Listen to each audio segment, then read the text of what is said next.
Turabahaye yambu mwese mwe banywanyi bakunzi bacu mubandanya mudukurikirana muherereye ijya nino mu makungu ya kure. Mwe mwese mudukurikirana muherereye ku mugabane w'abanyamerika, abanyaburaya, abanyaziya, muri ku mugabane wa Afurika mu bihugu bitandukanye: Kenya, Uganda, Zambia, Afrique du Sud, Mozambique, Malawi, muri ngaha mu bihugu vy'ibibanyi, mu buraruko mu Rwanda, aho mudukurikirana muherereye hose, mu buseruko muri Tanzania, muri mu burengero muri Congo, mwese mudukurikirana muherereye ngaha mu gihugu cacu Burundi, aho muherereye mu ntara za Burunga mu bumanuko, muri mu ntara ya Buhumuza mu buseruko, mu ntara ya Butanyerera mu buraruko, mu ntara y'uburengero Bujumbura, muri ngaho mu ntara yo hagati, intara ya Gitega ku mugwa mukuru wa politike. Mwese aho mudukurikirana muherereye, ndasubiye kubaha kaze nkuko tuhora tubaha kaze ngaha muri ku makuru, ibiganiro tugenda tubashikiriza, ibiganiro biba bigiye bitandukanye.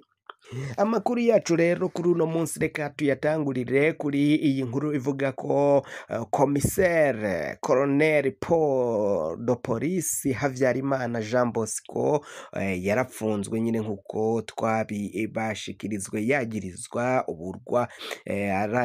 iburwa ry'irengero ry'umunyagihugu muri Nyabikere. Intara ni ya Gitega nyine ku mugwa mukuru wa politike mu ntara nshasha. Uyu mukoroneri yanyuruje umuntu, mbega vyoba vyaragenze gute muri CNDD-FDD? Vyoba biriko biragenda gute? Baroshobora kwikubita agashi canke ntibishoboka? Abategetsi biraboneka ko babandanya gukora amabara. Uyu komisere Jean Bosco Havyarimana arongoye igipolisi muri komisariya Nyabikere aho mu ntara yahoze yitwa Karusi, ubu ngubu ni mu ntara ya Gitega shasha, apfungiwe mu gashoka peji i Bujumbura. Uwo niwe yarashe abanyoboke ba Zebiya i Businde mu mwaka w'ibihumbi 2013. Uyu niwe yakoze rirya bara. Abayoboke ba Zebiya bamwe bavuga nyine ngo hari ivyo batemera, hari imyemerere bari bafise, ari naho havuye ako gatazirano nyine. Turabigaruka ko imbere, muraza kubibona muri ano makuru yacu. None uwo munyagihugu arihe? Uyu yanyuruje nanone yazasubiye gukora ibara. Mbega koko uwo mukomisare amaze kuvugwa mu bwicanyi bwinshi, ayo bazohanwa? Reka tubanze twibutse ivyashikiye uwo munyagihugu. Uwo munyagihugu yitwa Daniel Ndimuminwe, yaba ku mutumba Nyabikere, zone na komine Nyabikere, intara ya Gitega, hahoze ari mu ntara ya Karusi.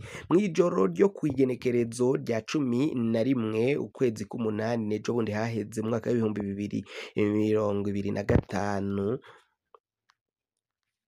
hagati y'isaha 1 n'isaha 2, uwo munyagihugu yaragiye mu nzu y'uburiro muri restaurant y'uwitwa Jean Marie, aho yarasavye ibifungurwa, ariko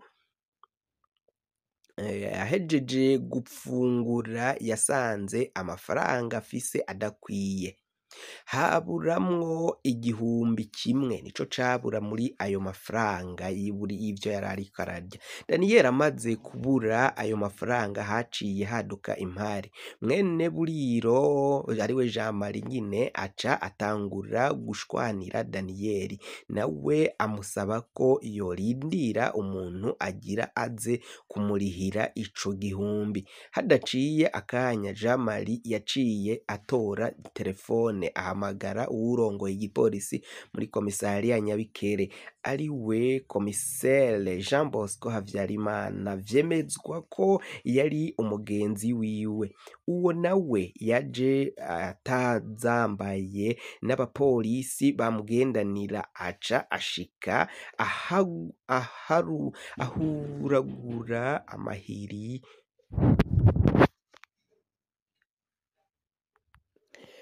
Mu gutangura guhuragura uwo munyagihugu amahiri nyine, ahuragura Daniyeli, komisere Jean Bosco Havyarimana, vyemezwa ko yari umugenzi wiwe. Uwo nawe yaje atazambaye n'abapolisi bamugendanira, atangura kumuhuragura amahiri.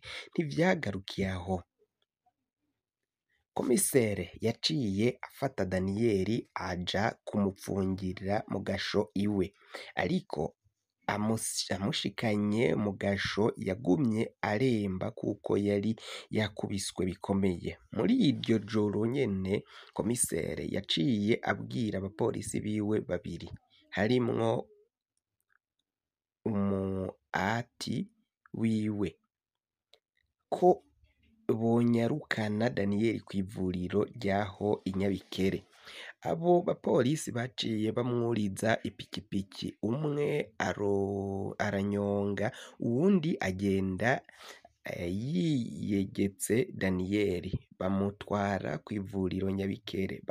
Bahashitse igihe c'isaha 3 z'ijoro nyene, umuganga yari kw'izamu yarabonye ko bimurengeye kuko Daniyeli yari yaremvye cane, aca asaba abo bapolisi ko bomunyarukana ku bitaro bikuru i Karusi.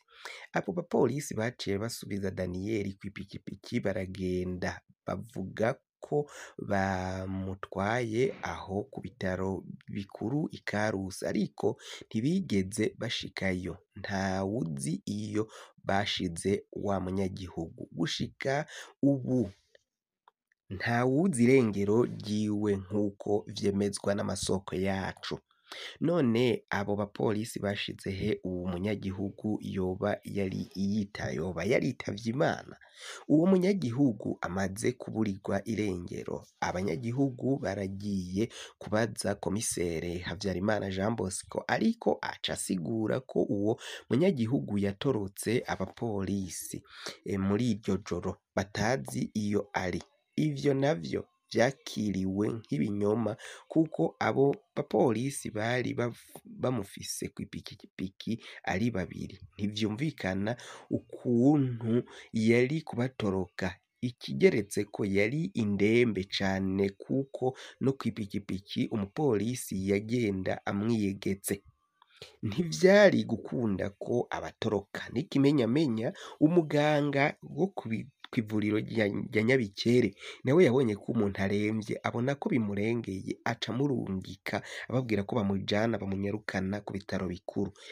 Ntabwo bisiguritse rero ukungene bovuga ko uyu munyagihugu Daniyeli yoba yaratorotse. Inyuma y'amatohoza twakoze, amasoko yacu yemeza ko uwo munyagihugu ashobora kuba yacikaniye mu nzira kuri ya pikipiki, hama abo bapolisi bagaca bamuta ahantu hadashobora kumenyekana nko mw'ishamba. Ivyo vyemezwa nuko gushika ubu abo bapolisi batashoboye kuvuga ahari uwo munyagihugu. Tubamenyeshe ko mwene Uburiro Jean Marie yaciye ahunga, nawe yarahunze, yamenye ivyo bishobora kuba vyarashikiye uyu munyagihugu Daniyeli, we yaratorotse arahunga. Ivyo rero vyatumye komisere Havyarimana Jean Bosco aca atumwako kwisigura i Bujumbura, ariko yoba yagumyeyo adendekeranya ko atazi uwo munyagihugu iyo yagiye, ngo kuko yatorotse abapolisi.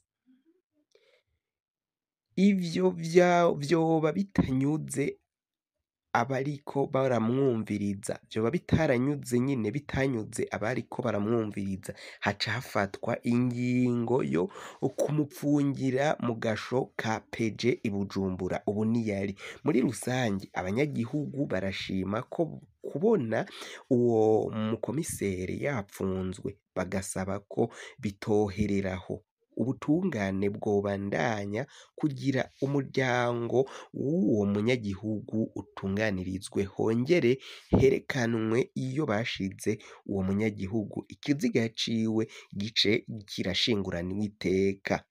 Mu gice gikurikira duca tugaruka kuri kahise ka komisere Jean Bosco Havyarimana, tuzobabwira ukungene yagandaguye abanyagihugu, Karuzi, barya bayoboke ba Zebiya abarashe.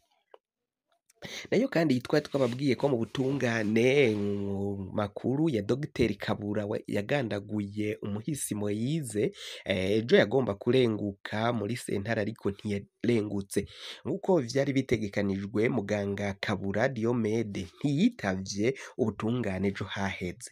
Twari twababwiye nyene ko muganga Kabura Diomede yari kwitaba cour d'appel y'Igitega ejo haheze, isango ryari ry'isaha 4 z'igitondo. Umuvyeyi w'umuhisi Moses Igiraneza yaritavye ku gihe, ariko bararindira barabura ko muganga Kabura Diomede ashika. Isaha 8 z'umutaga sentare yahavuye ihamagara urubanza. Abashingwamanza ba Diomede Kabura bavuze ko agwaye cane adashobora kwitaba sentare. Umuvyeyi wa Moses canke wa Moise Igiraneza yaratakambiye sentare ko yomutabara igahagarika ivyitwazo vyoba biriko birakogwa kugira sentare ntice urubanza. Sentare yarahaye uruhusha umuvyeyi wa Moses Igiraneza n'umushingwamanza wiwe gutohoza neza uko amagara ya muganga Kabura Diomede yifashe, maze bakabimenyesha sentare. Mu ndwi iheze urubanza rwari rwahamagawe kuwa kabiri, naho nyene muganga Kabura Diomede ntiyitavye.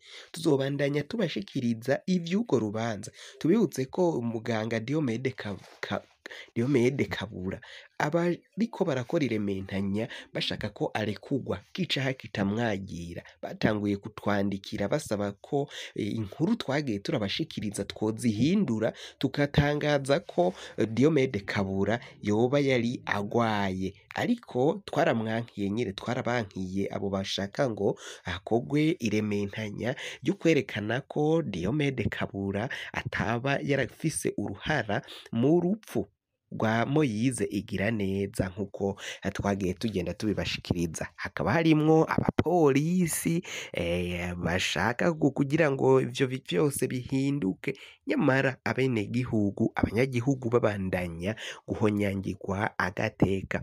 Natwe izo nkuru rero batanguye kuza baradutera ubwoba ko basaba ko ivyo twagiye turandika tuvuga kuri Diomede Kabura muganga twobihindura tugakora izindi nkuru zizovuguruza, kugira ngo abo bashaka gukora iryo rementanya bazobone aho bahera bakora irementanya ko muganga Diomede Kabura yoba yari agwaye atarari ku bitaro ubwo urupfu rwa Moses Igiraneza rwawumushikira. Ariko biraboneka ko ubutungane ngaha mu gihugu c'u Burundi nabwo bubifitemwo akaboko, ariko bivanye n'ivyo ibimenyeshamakuru bagiye baratangaza, inkuru twagiye dutanga, vyose bakabura ukungene bashobora guhengeka no guhengama muri urwo rubanza. Bikaba basaba ko rero hobanza izo nkuru zigafutwa canke zikavuguruzwa,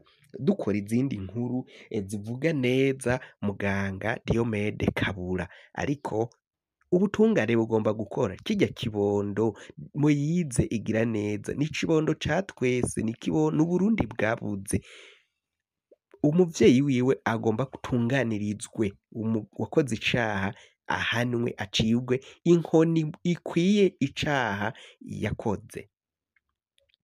Nandi nanaba umwere nyene azoba umwere atunganirizwe yambikwe izera ariko bidaciye mu manyanga n'amarementanya. Kugira ngo amakuru mwene nkaya aza gushikira wafyonda subscribe niba ukoresha ururimi rw'icongereza canke ukaba ukoresha ururimi rw'igifaransa urafyonda s'abone, hama uraca uja ngaho iburyo urafyonda no kwako kantu kameze nk'agakengeri. Amakuru, ibiganiro dutohoza umwanya ku mwanya bizoja bigushikira aho uzoba uherereye hose kw'isi. Mwe mwahejeje gufyonda subscribe kandi tukaba tubakengurukira cane, muri abo kubahwa. Amakuru yacu nakagaruka, nagahwane, ndabikebanuye.